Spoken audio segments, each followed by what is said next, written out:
Welcome, everybody, to Why Are You an Entrepreneur? The Trials and Triumphs. I'm Maureen Edwards, the founder of 8 Simple Steps. And for those of you just tuning in for the first time, let me share with you the drill.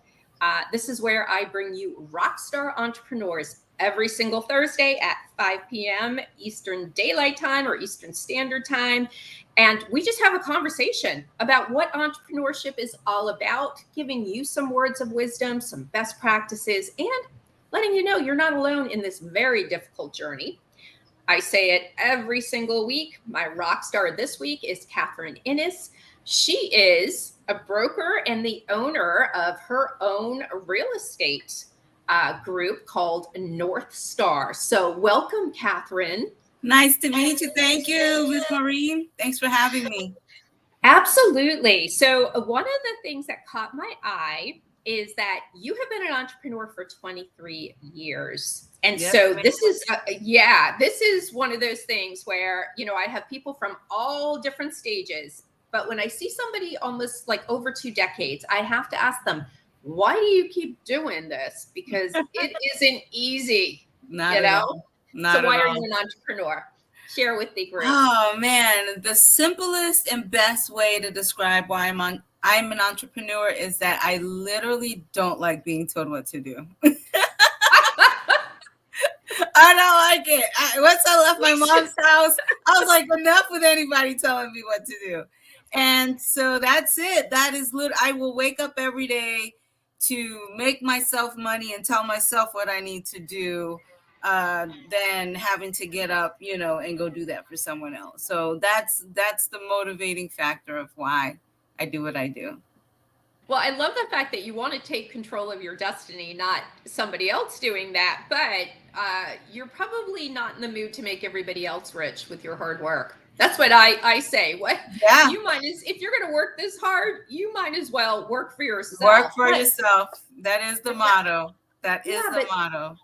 but it's not easy. So tell me how you started this company. How's your path? Like where Yeah, have you? so I actually have had a wonderful, interesting, curve-filled, path to get to this point of being broker owner of my own real estate firm. So, um, I was in the military. So when I first left out of my parents' home, I joined the Air Force, and that got me to Texas, San Antonio, Texas, where I did base boot camp, as well as that's where I was stationed.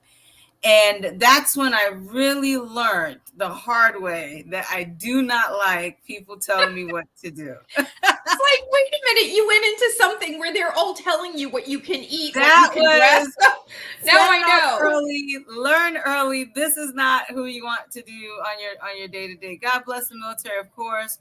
I met some wonderful people there. But yeah, that was a lesson really quickly on that, that aspect of it. But when I was getting out of the military, I was looking around like, okay, what am I going to do that's going to allow me freedom, right? Because that's what I was always seeking, is freedom. And my best friend at the time, her dad was retiring from the military. So we're talking about 20, 30 years of service. And he introduced me to real estate.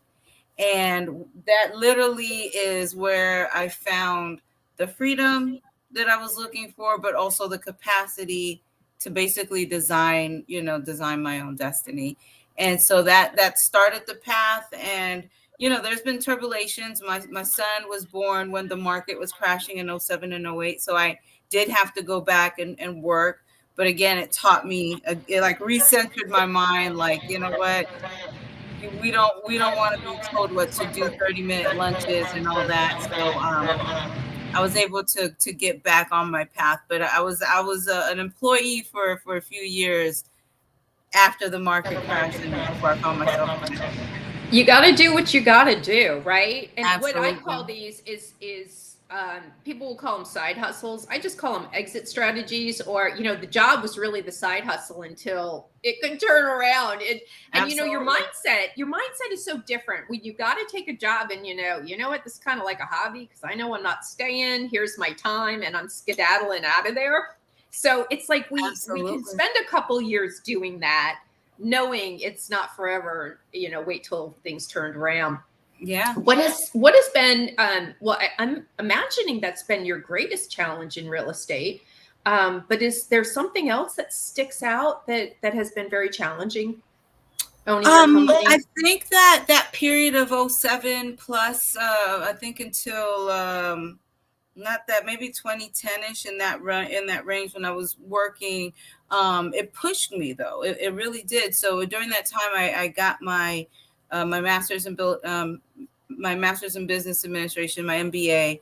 And then when I was transitioning to get back into real estate, really examining what I wanted to do. And I always wanted to develop property, build communities. And so I went back and did a second master's at University of Maryland for real estate development. So that way, when I transitioned in, it was more purpose driven versus I'm just a realtor selling houses all day. It's like, no, we're transitioning to ownership so that way I can build my own product. And so, at this point, literally, I'm living that design, and that's what I'm doing now. And which, the challenge to get through those humps to get here was, an interesting journey to watch, but I always knew what the end result was going to be. So you're talking about evolution. You started with residential, and now, I'm talking, it looks like you're making an impact and an income, which is really the best of both worlds. So you don't work with, families or singles, people looking for an actual home. You're doing more the larger. You do both. I do both. I literally just helped a young couple there with their first condo last week in Glen Burnie, and I'm closing on another property from tenant to now homeowner in Pasadena. So so still work on the residential side, but work with commercial business owners, but then also my own developments. I like how you have two different opportunities. You didn't just one bucket and rely on it because you kind of saw what happened. Exactly. That's exactly right. Yeah. So you've got like two streams of income that if one kind of goes down, which is some are tough right now, even right with the interest rates. I mean, so seeing that things are tough now, I don't know if it's very different than the crash, in 2008. But it's still a challenge. How are you preparing your business for the challenge that is happening right now? So part of that is expertise in the industry overall. So the market goes up and down in cycles. Every 8 to 10 years, there's a cycle. And so being able to be in the business long enough to know what cycle you're in, but then also know what's about to come. So not only are you educating yourself, you're educating your clients, but you're preparing, right? So like this whole Corona, down market, I was talking about it 2 years ago, letting people know like we're in it now. This is the start of it because we were finishing up that, 8 to 10 year cycle from 07. And so, it literally, it happened as it always does. There's always a bust. It doesn't necessarily dictate which industry has the bust. You just know that there's going to be an industry bust and you have to reset. And so, if you didn't appreciate the downtime during the Corona, epidemic that came and really was able to reset your business strategies, what you want to do, your priorities, like that was a moment to reflect on your priorities, right? No one was expecting anything from you. You only had what was in front of you and you didn't know what was happening. You had to, do a mental adjustment on that and be able to prepare yourself to come out of the other side. So, to me, that was really, really important. That is absolutely great advice. It sounds like you've got to pivot. I mean, it's all about adaptability. Entrepreneurship, I say to people, if you are really inflexible, you're going to have a really hard time with this. Absolutely. Absolutely. And look at the circumstances out there have been so hard. Entrepreneurs across all industries, that hit everybody really hard and very unexpectedly. But I like your mindset that, you know what, keep an open mind, keep moving forward, and realize that you've got to be open to different things and be able to adjust to it. So I think that's Absolutely. just great advice. So a lot of people are brokers, right? But they're not owners of the brokerage firm. So what made you take the leap from, you're an independent realtor, but now I want to own my own brokerage? So great question. Thank you for asking that. So yeah, I've been a real estate salesperson for a long time. And in that process, I was teaching continuing education to agents that need to maintain their licenses, as well as pre-licensing. So those people that are interested in getting a real estate license. So I was teaching them to, basically prepare to take the test. And I got a lot of positive feedback all the time from the students. And it would be like OGs in the business that has been in it 30, 40 years, like, yeah, that was the best CE class I've ever had. Or, pre-licensing people were asking me, like, how can I sign up with you? But my former broker was a young lady that, started in one agent to 10 agents to 400 agents. And Oh that's my not my goodness. goal, is the 400 agents, because I was her, in essence, her office manager. So it's a lot of work.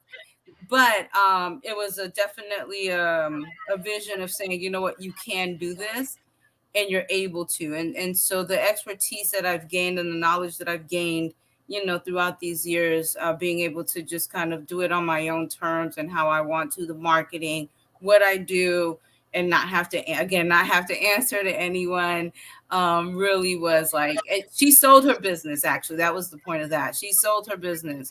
And so I was like, well, instead of going to look for another brokerage, I have it all. I have what I need to do. And then now it's my time to test myself. So that's how the transition and the pivot from salesperson to broker owner of Yeah. yeah. Yeah. Now, do you have people who work for you? So no, right now I'm a single person broker owner, because I do have other businesses. So Yeah. I don't have mentally capacity to really get people in and give them the mentorship that I want. But I'm also working on the standard operating procedures and the different lead generation sources. So when I do bring someone on, it'll just be a seamless transition for them to kind of get on and do what they have to do. Okay, so you mentioned two things that I want to elaborate here. Lead generation and marketing. Yeah. So one of the hardest things is for people to reach, engage, acquire, and retain customers. We're all like always trying to figure out who do we help next, right? How in your business do you go ahead and generate leads and market yourself and differentiate yourself from a lot of other people who are doing what you're doing? So Yeah. tell me what your process is. So I have a few different approaches, because again, been in this thing a long time. So you gotta know how to get business from all sources, but not overworking yourself to get it right. Quality leads versus quantity would be, the where you want to kind of have your mindset. So again, education is a big part of who I am, teaching, giving information. And so what I've learned a long time ago is giving real estate information to people that want it, and you're doing that for free, brings a return. So I do first time home buyer classes. So I just did one last Saturday at Forest Park Library. Maybe a month ago at the Central Library in Baltimore. We're doing another one in PG County. So that's one way that I do generate leads, and I get clients out of those people that are actually. I had a guy that was visiting from Seattle that literally signed up for the class while he was on vacation to come to the class. So that was pretty cool. Another young lady was on her work break, right? So these are people that are vested in the process to learn what needs to be done. So those are, customers and clients, right? I just got a call last weekend from the Google, right? I call it the Google, but it works, right? Because I have a 5-star review on the Google. And so the lady called, was like, literally, you're the first person to pick up and you have great reviews. Can you help me? And I'm helping her friend, actually. So she was making calls for a friend. So I'm helping her friend's daughter get a place. So yeah, so those things, which is what you're saying, the online, it works, and you just have to, utilize it. I don't do social media. I'm a little bit of an old school person, so I don't really entertain it. I don't like it, just for personal reasons. But I know that YouTube and there's just the online platform having a high ranking and utilizing that work. So those are just some of the ways that I generate leads. Yeah. And you know what? I really love this because a lot of people are so dependent on social media. It's like, oh, that's how I'm growing my whole business and I don't have any money and I'm going to do it all for free and it'll all be organic. And I'm like, how's that working out for you? Well, Right. not really well. And, you know, and not everybody should be like on Facebook, you know, a plumber, you know, if you're having a flood, are you going to Facebook to look for your plumber? No, you're going to the internet, you're searching a plumber, you're looking at those reviews, and I bet you're on the Google My Business, which a lot of people are not using. That is such an important marketing strategy, and it's almost like getting a secondary website because it's owned by Google and they pop you up in your SEO. So for everybody out there, listen to Catherine. She is using that as a huge lead generator. The other thing that I 100% agree with you because I do the same thing. You're taking your knowledge and you're making an impact for others. You don't need anything in return. But when you graciously give it, it's amazing how it comes back abundantly. It does. It does. And whether they need you or they're just learning, they're not ready, but in the back of their mind, they'll go, you know, I'm ready now. Let me remember her. I did a class pre-COVID, first time home buyer class. It was like maybe this one couple and maybe another person. So it was a small turnout. But from that class, I got the couple to buy. They bought, they sold, and then the husband came back to buy again from that one class. That is amazing. Yeah. So, I know it realtors referrals. I think everybody, you know, it's referrals, it's word of mouth, but I know referrals, realtors really, you know, that's kind of their major, you know, lead gen. Do you find that referrals coming in is also kind of that third tier for you, or is that kind of like way down? No. Referrals are key. They're powerful. They're important. My tenant from my rental property referred his girlfriend to me, and we ended up for rental property. And I'm like, you know what? Let's kind of look at your situation because we're going on the second time we're helping you with the rental. You know, you should be able to buy. And literally, we got her into a home maybe about 2 months ago, and she was paying like on her, if not a little bit less, obviously, from what she was paying on her rent, on a mortgage, a single family, 3-bedroom basement, nice, cute front yard, backyard across the street from a park. And she's a customer care tech with like Comcast or something. So, you know, it's just a matter of when you sit down and talk to people and see what they need, and then you know how to help them. So you know, referrals are great. Referrals are great. Yeah, the networking, the referrals. And what's great about those is that it's like getting the 10-star review. You know what I mean? This is people listen to other people. You know, it's social proof, but word of mouth. Oh my gosh. Anybody who can get word of mouth for their business, that is the absolute gold. Absolutely. Out there. So doing this for so long, what has been like the greatest success that you feel that's kind of like that warm in your heart success that you have had with your company that comes to mind? The referrals. Literally knowing that I helped someone and they thought enough of me to send someone else, and or when I've helped someone and they come back for more help, right? To hear that, you know, they're appreciative of my help beyond words, more than I'll ever know, you know, and you know you're helping someone. So for me, that's the biggest kind of reward. And, you know, through it all, why I do it, you know, when you're able to solve a problem for someone and help them in a way that benefits them, right? Because real estate is an asset. Of course, it's a liability because you have the mortgage, but at the end of the day, if you manage it right, it's an asset. And to be able to help more people earn assets and not just, you know, random Macy's debt or Target debt or, you know, anything like that. When you're helping them build wealth, it makes them, and showing them how you're helping them build wealth. It's a really big thing.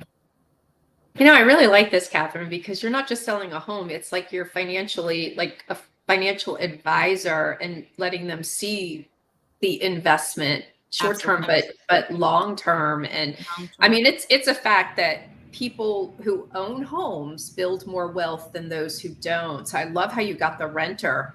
You know what? Let's kind of shift your mindset. And really, it's they don't know what they don't know, right? They don't know what they don't know. Absolutely. Yeah, until an expert comes along and offers, just here's information. Take a look at it. You don't want to force them, it's their decision, but they just didn't know about it. Exactly. So, yeah, yeah.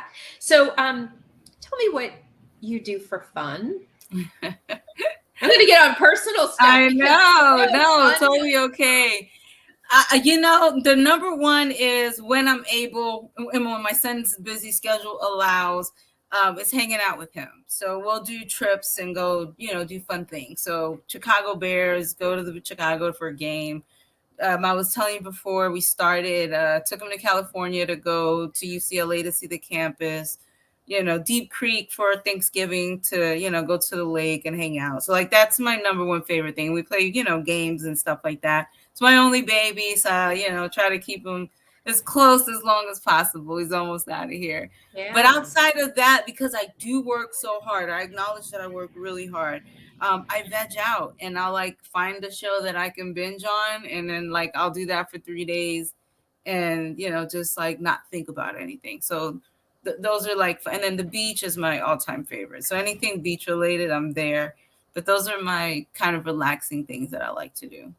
Well, I'm totally in agreement on the beach. That's going to be my goal. I just want this little cottage to live in on the sand. That's it. That's it. I have a retirement business already picked out. So I'm going to be making hand-blown glass candles on a beach somewhere. So that's it. Wow. You've already got it all working out. Cool. So, and I agree with the whole binging thing. Like, I feel the same way. When you just need to clear your head, for me, I go to sleep. Yeah. I just want to go to bed. And the next day I get refreshed. But I think every entrepreneur needs to have some type of outlet, whatever that is, that allows you to clear your head and get back on track. So give me like one piece of advice for somebody who wants to go ahead and say, I want to be an entrepreneur. I'm leaving corporate America. I'm leaving the military, whatever I'm leaving. That's that steady stuff. What would you give them, some advice on? So the two pieces of advice that I feel has guided me through this whole kind of entrepreneur journey where I'm happy with, the decisions that I've made. The first is walk by faith and not by sight, right? If it's something that's in your heart to do and you believe in yourself, right? You don't need 85 confirmations from all your friends and family of, can I do this? What do you think I can do this? If it's in your heart and you can do it, you step off the cliff and know that the path will be there for you. Like you just have to know it. That's a number one thing. And then the second is plan your work, right? So if you fail to plan, you plan to fail. And planning is key to everything. So you do things in quarters, right? Break it down, quarter one, quarter two, quarter three, quarter four. What are your goals? And then what are you willing to do in each of those quarters to get you to that goal for the quarter? Because you can do one little thing every day. Nothing has to be every day, 24 hours a day, right? But you can do some things, 2 things, 3 things during that day to get you to your goal at the end of the week, which then gets you to the goal at the end of the month, because you don't see results. It takes time. So 3 to 6 months is usually a time to see something come into fruition. But you got to be able to look back and say, what did I do to work towards that goal? And that's where your self-accountability, if you really, really want it, that's where that comes in at. So give me that quote before the first one. What was that? Having faith, right? That's the main one. Yeah. Walking by faith and not by sight. So you have to have faith in yourself. And again, you have to know yourself, what you're capable of. And if you have doubts in yourself, then anybody that you come in contact with to get business, they'll sense that doubt off the top. So what do you think is the one thing when people go into entrepreneurship that trips them up? Self-doubt. Self-doubt. Yeah. And not planning their strategy, right? Having a harebrained idea of, okay, I want to start a business and this is what I want to do. Okay, great. But what does the success of that business look like to you? What does it feel like to you? What makes it a success? That you're able to wake up at 10 in the morning, or that you make 100,000, per month. So like, you have to know what you want out of that entrepreneurship, out of that business. And then you have to have the faith in yourself to manifest and really work for the goal. Because you're doing it for yourself, right? If you wanted someone else to pay you a paycheck, you'd get up, apply for a job, get up at 6 in the morning, commute, get there, get your paycheck. And like, that's that. But if you know that you have the capacity to, make XYZ gadgets and make 100,000 a month, then you have to know how to get there and be confident in yourself that you can get yourself there. I love that. Hope is not a strategy. Hope right? is not a strategy. Yeah. Hope is wonderful, and I think we should have faith and we should have hope. But when it comes to entrepreneurship, let me tell you.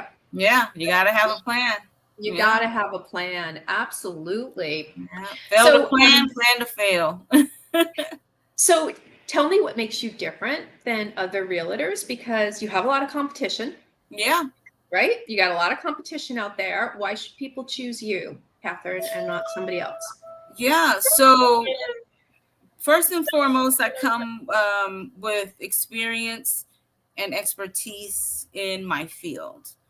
And I run into a lot of people that have years in the field but don't have the expertise, meaning they're not seeking the knowledge to be able to share and help somebody else. So they just know the job, and that they'll just do the job and run it through, A, B, C, and D. But when you actually have a desire to educate someone on the process so they understand what they're doing, because it is, the saying is true. That's one of the biggest purchases they'll make in a lifetime. Yes. And so if you don't take the fear out of that big purchase up front by educating them on the process, but also providing options, first-time home buyer credits, first-time home buyer grants, different benefits that they can get, making sure that they know that if you make one extra payment a year in principal only, it reduces the amount of time that you would have the mortgage. So if you're not there to educate them on those things, and first-time home buyers, first new builds, constructions, then you don't have someone that values you to say, you know what, they really had my best interest at heart. I didn't feel rushed. I didn't feel pressured. I literally learned, X, Y, and Z. You know what? You should use her. And so that's what makes me different. Awesome. All right. So tell people where they can get a hold of you. Absolutely. Whether they are a home buyer or, somebody who's looking, more on the commercial side, or, so tell people where you're located.